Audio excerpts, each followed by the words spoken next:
Alright, what's up everybody? KJ here. Let's get right into my thoughts on episode 28 of Attack on Titan titled Southwestward.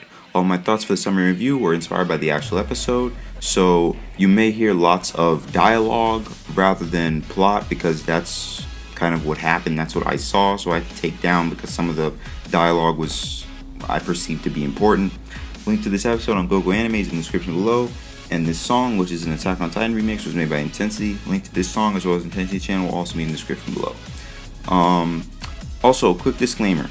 I don't know every character in the series because of two reasons. One, there's so many characters, major and minor, that can die at a moment's notice. And two, I finished watching Season 1 months ago, so I don't remember some characters and their names. I'll definitely try to find out who's who, but just know some characters may get better explanations than others. There also won't be a recap for the show made by me, mainly because there's so much to explain. I don't want to make this video longer than it needs to be by explaining facts you can look up by watching the anime or reading what happens online. I'm not trying to be rude or anything, but it's really a lot of info, being honest, and I wouldn't want to leave anything out. So with all that out of the way, let's get right into it. So the summary of the episode starts now. So Connie's group arrive in his hometown, but sadly the town is vacated. The Titan is seen sticking out of Connie's house. One of the southern team members, Gerger I think his name was, finds it suspicious that Titans would ravage homes when no humans were around. And if everyone had evacuated, why were the horses still there? Horses would have helped the villagers get away faster. The southern team leaves to assess the wall breach. Connie hears a voice saying welcome home as he's getting on his horse. He thinks it's the Titan sticking out of the house, but Rainer tells him they need to leave so they don't get lost, as well as put the mission first. Connie realizes that Rainer is right and leaves. Meanwhile, the western team is getting close to the wall and there's no people living in the area. One of the western team members, Nanaba, says they should head towards the south. Ymir or Ymir, the one with the freckles, I don't know. But yeah, I say Ymir.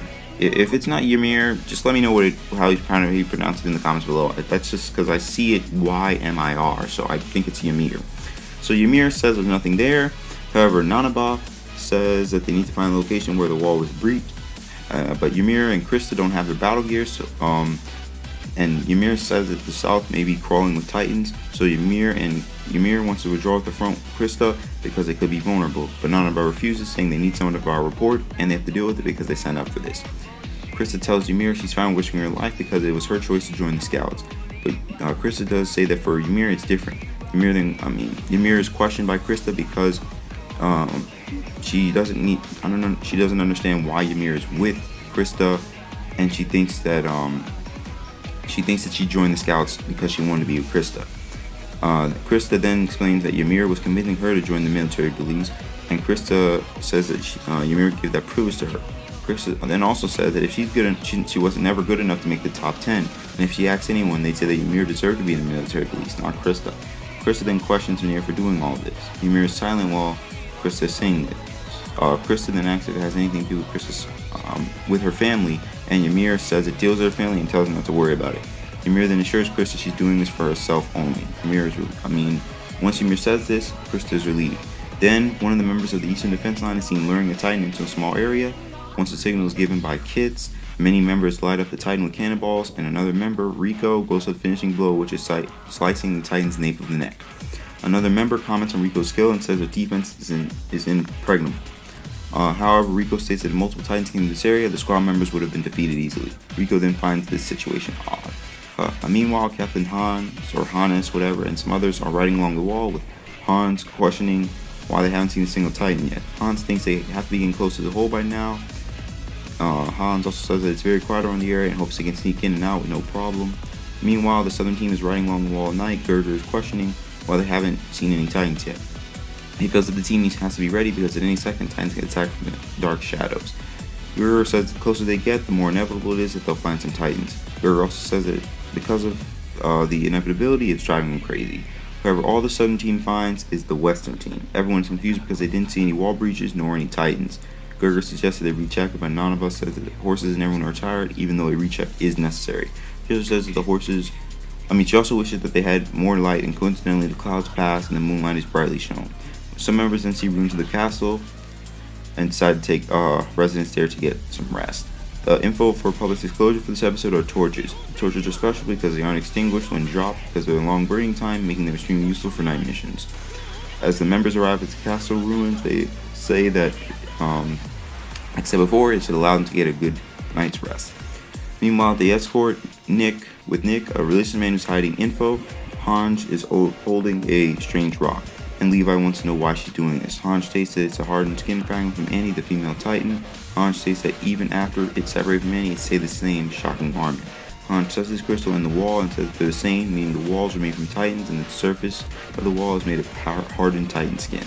Hanj then says that they need a boulder to cover the hole in one of the walls, and Hanj asks if Eren can use his Titan's hardening ability so they could seal it. Armin thinks that it's worth a try and thinks they can do this, and thinks that if they do this, they may be able to recover Wall Maria. Armin then states that the outposts past the wall have limited the process because of all the supplies that have to be delivered, but they could make it to Shina if they didn't have to use the wagons. Armin then asks if the plan could happen at night because the Titans won't be able to move, and Hanj says that if the group is small, they could go to Wall Maria. Hanj also says that they have a glimmer of hope in the situation, but Armin says that it really depends on Eren sealing the wall. So Hanj asks Eren if he thinks he can seal it, and after a long silence, Levi forces Eren to because he doesn't have a choice. The humans are struggling and there are no other options. Then Eren says he'll do whatever it takes to seal it, and he then has flashbacks to his old house's basement and his key, saying the answer to many of his questions are in his dad's basement in his old house. When they arrive at Ymir District, Nick is shocked by the living conditions and what people are dealing with there. Levi then tells him that this horrible sight is what happens when the wall falls, and wants Nick to take a good look at how these people have suffered because of him and his associates. Levi says that the Titans destroy the walls, everyone will die. There won't be any exceptions. Elsewhere, Hanj lets Eren know that once they leave Ymir, he'll start seeing Titans. One of the soldiers, I think his name is Moblet, asks Eren if he can ride a horse in his current state, which Eren says he can. Moblet says that Eren's horse is at the west lip and they need to hurry. As Nick arrives, Hanj says if he has a change of heart yet, but Nick says he really can't say anything because of the the will that he and his group order the walls have to adhere to. Hanj thanks him for wasting their time, but Nick does say he can tell them a name that his group had to monitor. Nick also states that the person joined the Scout Regiment this year, and as he's about to say it, Sasha Browse comes to news. We, the audience, apparently don't hear the name because as Sasha's coming, this group is discussing this mysterious person. Nick also says the mysterious person may know important things, but that it states that that's all he can share with them. Hanj says that if the mystery person's in the 104 squad, they must be on the front lines right now. Eren wants to hurry, but as he's leaving, he bumps into Sasha, who gives Hanj a report, and in return, Sasha gets a potato. The group says that the mystery person is small, has blonde hair, and always hangs around Ymir. Then Rainer and Ymir are talking, but are interrupted because everyone has to get up and go to the tower. Apparently, there are hordes of Titans outside. Everyone is confused as to why there are mobile Titans out right now, because normally Titans can't move in the darkness.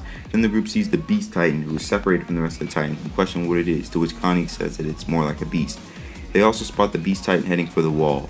Then the Titan starts attacking the structure that they're in. As Eren and the rest of the squad finish discussing the plans, Levi says that the squad needs to complete his mission and wants Eren to control himself when he's a Titan. Meanwhile, Gerger sees a ton of Titans climbing the tower he's on, and joined by veteran soldiers, he starts attacking those Titans. Then we see the Beast Titan climbing the wall, looking at the other Titans fighting the soldiers.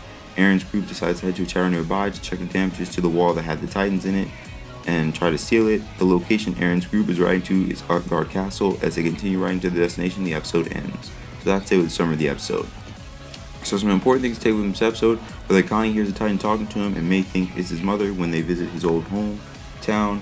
The village is empty but ravaged with the horses still being there. There was no breach in the wall. Hanj gets info by Hanj, Eren, Armin, Mikasa, and Levi discovered that the walls are made from Titans and decided to have Eren use his Titan to seal the wall by hardening it with his skin.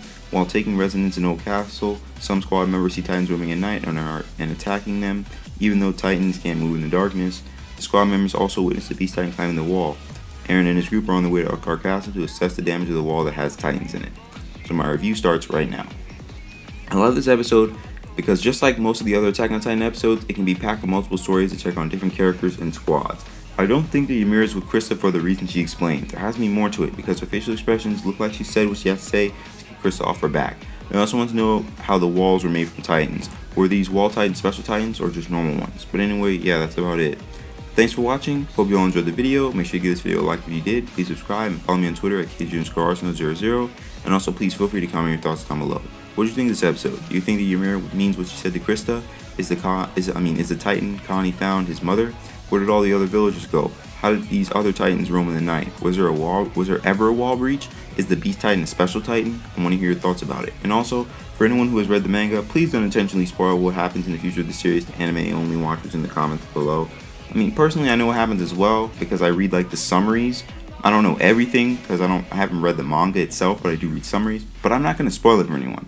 Also, if you think I should make any changes to this video and any other videos or series I do, again, please feel free to comment down below because they help me out. With all that being said, until next time, I'll see y'all later.